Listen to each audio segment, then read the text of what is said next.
In this video, I'm going to show you how to accept Spotify collaborative playlist. It's a very quickly and easy process, so make sure to follow along. First, I will point out that the process that I will show to you is the same to all devices. Doesn't matter if you are using computer, Android or iPhone. First, you need to come into Spotify, okay, the same account that you want to accept the invite.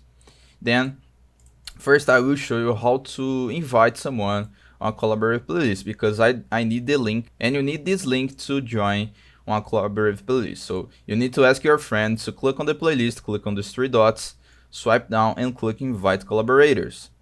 Then your friend needs to click on copy link and send you the link. In my case, I send the link to me on my WhatsApp group.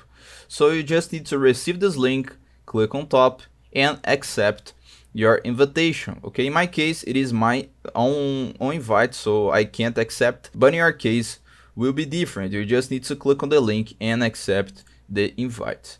I hope I help you on how to accept Spotify collaborative playlist.